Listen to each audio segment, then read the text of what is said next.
عرب کی تاریخ میں اگر کسی ایک نام کو سخاوت، غیرت، عزت نفس اور انسانیت کی علامت کہا جائے تو وہ نام ہے حاتم طائی، جو ایک قبیلہ طئی کے سردار تھے۔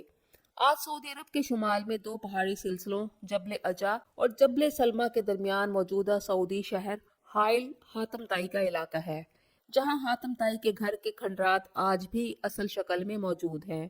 اور یہی وہ جگہ تھی جہاں حاتم طائی زمانہ جاہلیت میں، جب قبائلی غرور اور ظلم عام تھا، اپنی مہمان نوازی، رحم اور غیر معمولی فیاضی کے لیے جانے جاتے تھے۔ کہا جاتا ہے ان کے گھر کا چولہا کبھی بجھتا نہ تھا۔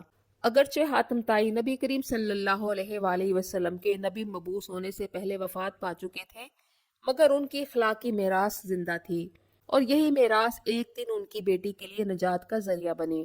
9 ہجری میں رسول کریم صلی اللہ علیہ وآلہ وسلم کو اطلاع ملی کہ قبیلہ طئی نے رومیوں سے اتحاد کر لیا، جو اس وقت اسلام کی سب سے بڑے دشمن تھے، اور یہ اتحاد مدینہ کی ریاست کے لیے ایک بہت بڑا خطرہ تھا، کیونکہ طئی قبیلہ حائل کے علاقے میں واقع تھا جو مدینہ کے قریب ہی تھا، اور اس قبیلے کے کچھ افراد شام کی طرف سے آنے والے مسلمان قافلوں کو لوٹ لیتے تھے۔ اس وقت طئی قبیلے کا سردار عدی بن حاتم تھا، جو رومیوں کے ساتھ مل کر مدینہ کی اسلامی ریاست پر حملے کی تیاری کر رہا تھا، جس پر رسول کریم صلی اللہ علیہ وآلہ وسلم نے 9 ہجری 630 عیسوی میں حضرت علی بن ابی طالب کی قیادت میں ایک فوجی دستہ بھیجا، جس میں تقریباً 150 سے 200 سوار شامل تھے۔ آپ صلی اللہ علیہ وآلہ وسلم نے حضرت علی رضی اللہ عنہ کو ہدایت کی تھی کہ پہلے دعوت اسلام پیش کرنا، اگر دشمن قبول کر لے تو جنگ نہ کریں، اگر انکار کر دے تو جزیہ کی پیشکش کریں، اور اگر وہ بھی قبول نہ کریں تو پھر جنگ کریں۔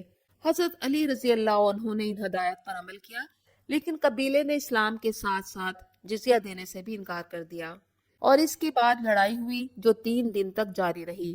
طئی قبیلے کو شکست ہو گئی، اور قبیلے کا سردار حاتم طائی کا بیٹا عدی بن حاتم ملک شام فرار ہو گیا۔ اس جنگ میں مال غنیمت میں 1000 اونٹ اور 5000 بکریاں آئیں، اور تقریباً 500 قیدی بنا لیے گئے، جس میں زیادہ تر عورتیں اور بچے تھے، اور ان قیدیوں میں حاتم طائی کی بیٹی صفانہ بنت حاتم بھی شامل تھی، جو انتہائی ذہین اور فصاحت اور بلاغت میں بے مثال سمجھی جاتی تھی۔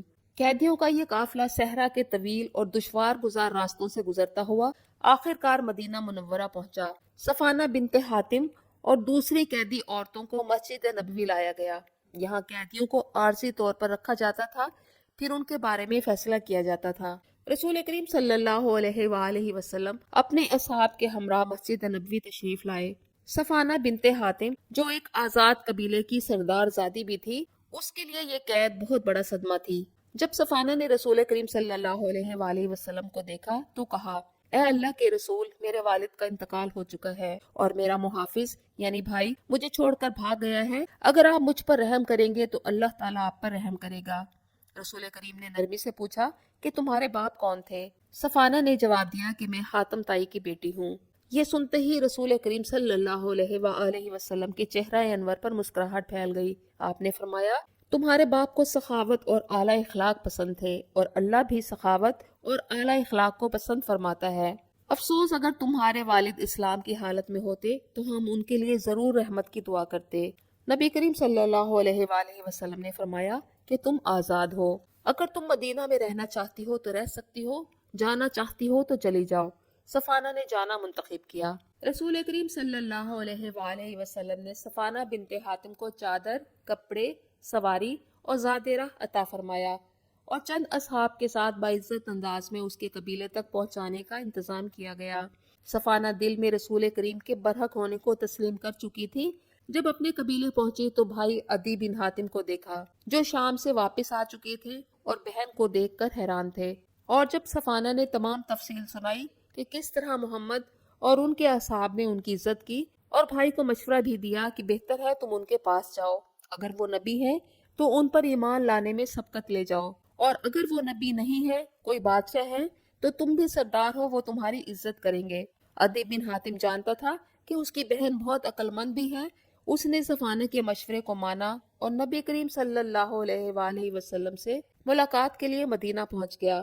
اس وقت رسول کریم گھر سے باہر تھے۔ آپ کو بتایا گیا کہ عدی بن حاتم آیا ہے، تو آپ صلی اللہ علیہ وآلہ وسلم نے اسے عزت دی اور گھر کی طرف چلنے کا کہا۔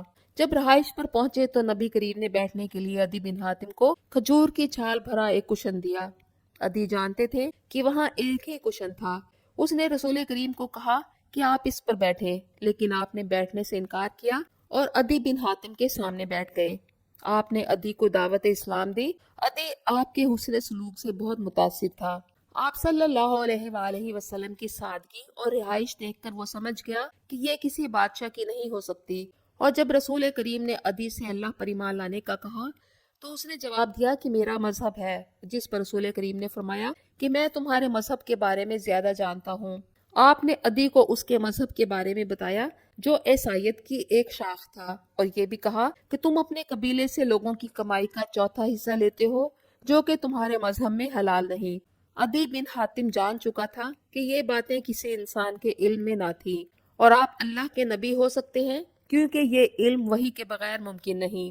پھر رسول اللہ نے عدی سے فرمایا کہ شاید تمہیں اسلام قبول کرنے سے یہ بات روکتی ہے کہ مسلمان غریب ہیں، مگر اللہ کی قسم وہ دن آنے والا ہے کہ مال اس قدر ہوگا کہ لینے والا کوئی نہ ملے گا۔ شاید تم اس وجہ سے ایمان لانے سے رکے ہوئے ہو کہ مسلمان کمزور ہے، مگر وہ وقت آنے والا ہے جب ایک عورت ہیرا سے مکہ تک اکیلی سفر کرے گی اور اسے اللہ کے سوا کسی کا ڈر نہ ہوگا، اور شاید تم اس وجہ سے ہچکچاتے ہو کہ مسلمانوں کے دشمن بہت ہیں، مگر وہ دن آئے گا جب کیسر و کسریٰ کے خزانے مسلمانوں کے قبضے میں ہوں گے۔ عدی بن حاتم کے دل پر بہت گہرا اثر ہوا۔ انہوں نے کلمہ پڑھا اور اسلام قبول کر لیا، اور بعد میں بیان کرتے ہیں کہ میں نے اپنی زندگی میں رسول کریم صلی اللہ علیہ وآلہ وسلم کی پیشین گوئیاں پوری ہوتے ہوئی دیکھی، یہاں تک کہ روم اور فارس کے خزانوں میں سے میں نے اپنا حصہ بھی لیا۔ اور یوں عدی بن حاتم اور ان کی بہن صفانہ بنت حاتم کو ان کے والد کی سخاوت کی وجہ سے دربار نبوی سے اللہ کا کرم اور ایمان کی روشنی مل گئی، اور بعد میں قبیلہ تئی نے بھی اسلام قبول کر لیا۔ جب حضرت علی رضی اللہ عنہ کے دور میں فتنوں نے سر اٹھایا تو عدی بن حاتم نے حضرت علی کا ساتھ دیا اور جنگ صفین میں حضرت علی رضی اللہ عنہ کی طرف سے لڑے۔ یوں حاتم تائی کی بیٹی صفانہ بنت حاتم اور بیٹے عدی کا واقعہ صرف قیدی کی رہائی کی داستان نہیں، بلکہ اس بات کا اعلان ہے کہ اسلام انسان کو اس کے نسب یا دشمنی سے نہیں بلکہ اس کے اخلاق اور انسانیت سے پرکھتا ہے۔ اور تاریخ کے اوراق میں حاتم تائی کی بیٹی کا نام عزت کے ساتھ لکھا گیا، اور مدینہ کی وہ گلیاں آج بھی گواہی دیتی ہیں کہ اسلام نے قیدیوں کو ذلت نہیں بلکہ وقار عطا کیا ہے۔